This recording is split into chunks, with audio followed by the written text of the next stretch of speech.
उत्साह और उमंग के त्योहार में किसी ने रंग में भंग डालने का काम किया, किसी ने व्यवधान डालने का काम किया, तो जेल की सलाखें उसका इंतजार कर रही होंगी। अब वह भाव नहीं, अब ये वो सरकार नहीं है जो दंगाइयों के सामने घुटना टेकती हो। ये सरकार तो जो जिस भाषा में समझेगा उस भाषा में समझाना भी जानती है। उत्साह और उमंग के त्योहार में किसी ने रंग में भंग डालने का काम किया, किसी ने व्यवधान डालने का काम किया, तो जेल की सलाखें उसका इंतजार कर रही होंगी। और कोई भी होगा उसको अंदर ठूंसने में बहुत देर नहीं लगेगी। और इसीलिए बहनों भाइयों, पर्व और त्योहार शांतिपूर्ण तरीके से, उत्साहपूर्ण तरीके से, सौहार्दपूर्ण तरीके से एक दूसरे को बधाई देते हुए हमें मनाने चाहिए। और मुझे प्रसन्नता है कि गत 8-8.5 वर्ष के अंदर जो भी पर्व और त्योहार उत्तर प्रदेश में आयोजित हुए, सारे के सारे समुदाय के, होली हो, दीपावली हो, विजयादशमी हो, जन्माष्टमी हो, रामनवमी हो, रक्षाबंधन हो, ईद हो, क्रिसमस हो, गुरु पर्व हो, सारे पर्व और त्योहार शांतिपूर्ण तरीके से, उत्साहपूर्ण तरीके से, उमंगपूर्ण तरीके से आयोजित होते हैं। हर एक व्यक्ति अपने अपने पर्व त्योहारों को मनाए, अपनी आस्था का सम्मान करे। ये पर्व और त्योहार सड़कों पर प्रदर्शन की वस्तु नहीं है। ये सामूहिक रूप से अपनी अभिव्यक्ति को समाज के सामने प्रस्तुत करने का एक माध्यम होता है। लोग एक दूसरे से गले मिलें, सामूहिक रूप से विकास की प्रक्रिया का हिस्सा बने, अपने परिवार की खुशी को अपने समाज के साथ, समाज की खुशी के साथ प्रदेश के साथ, प्रदेश की खुशी को देश के साथ आपस में शेयर करते हुए हम आगे बढ़े। यही पर्व और त्योहार के पीछे का उद्देश्य होता है। अब वह भाव नहीं, अब ये वो सरकार नहीं है जो दंगाइयों के सामने घुटना टेकती हो।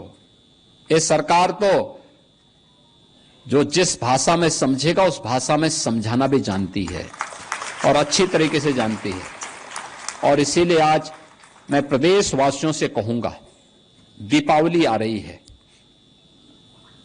दीपावली के अवसर पर लोग, हर परिवार, भारतीय परिवार कुछ न कुछ खरीदता है।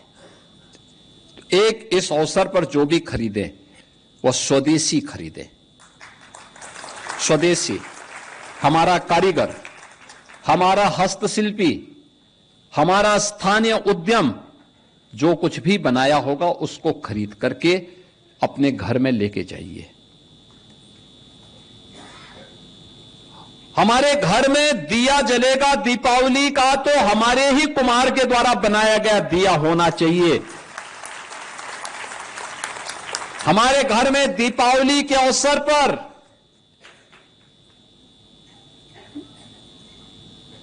लक्ष्मी गणेश जी की जो मूर्ति बनेगी वह भी हमारे ही कारीगर के द्वारा बनाई जानी चाहिए, कहीं विदेश से नहीं आना चाहिए। वो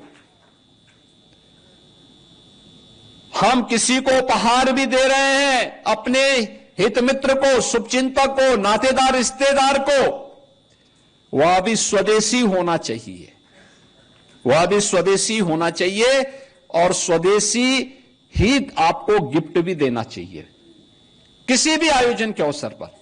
ये पैसा अगर मुनाफा जाएगा हमारे कारीगरों के हाथ में जाएगा, हस्तशिल्पियों के पास जाएगा, हमारे श्रमिकों के पास जाएगा, तो समृद्धि उनके पास भी आएगी। और समृद्धि उनके पास भी आएगी तो यह समृद्धि देश के काम आएगी, देश के काम आएगी। विकसित भारत बनेगा। विकसित भारत के लिए हम सबको सामूहिक रूप से प्रयास करना होगा। और दूसरा,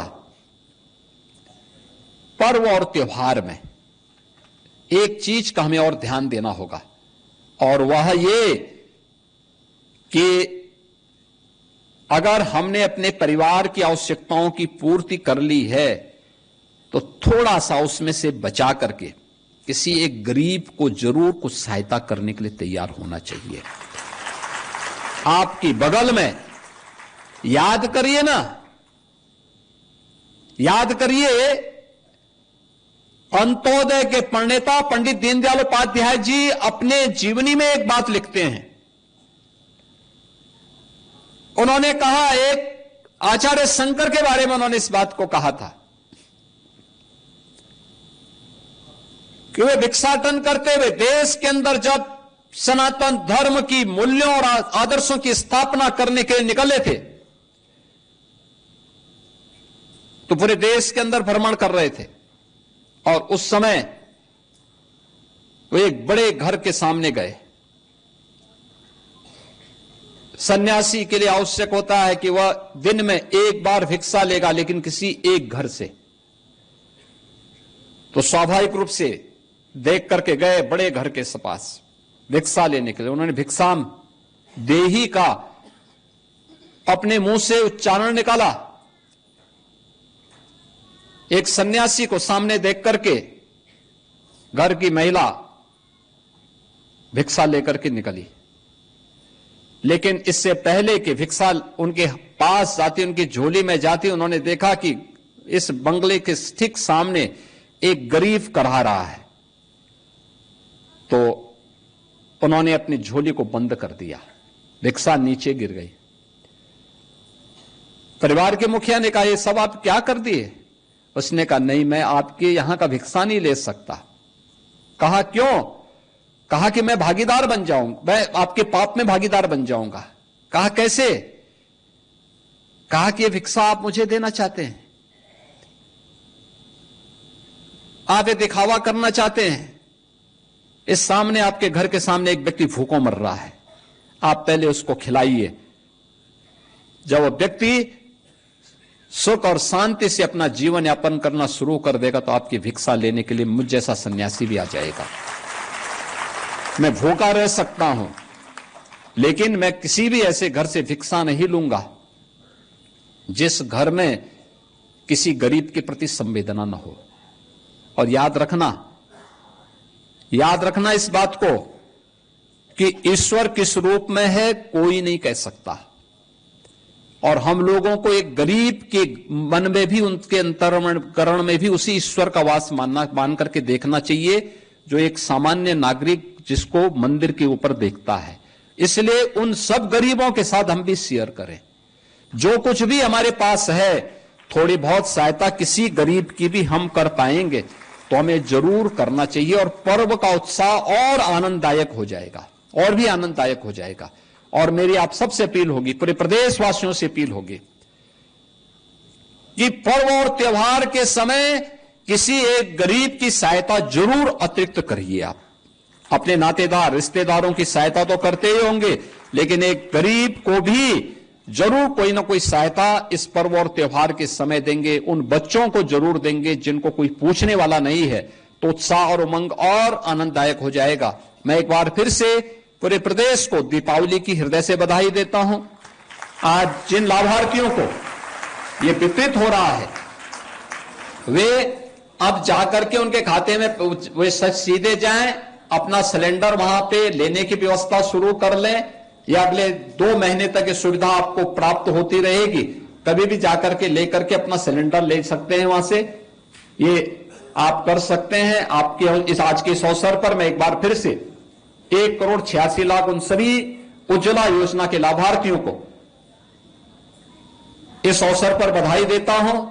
दीपावली की मंगलमय शुभकामनाएं पूरे प्रदेशवासियों को देते हुए वाणी को विराम देता हूं। धन्यवाद। जय Hind. For more of such videos, do like, share and subscribe to ET Now Swadesh.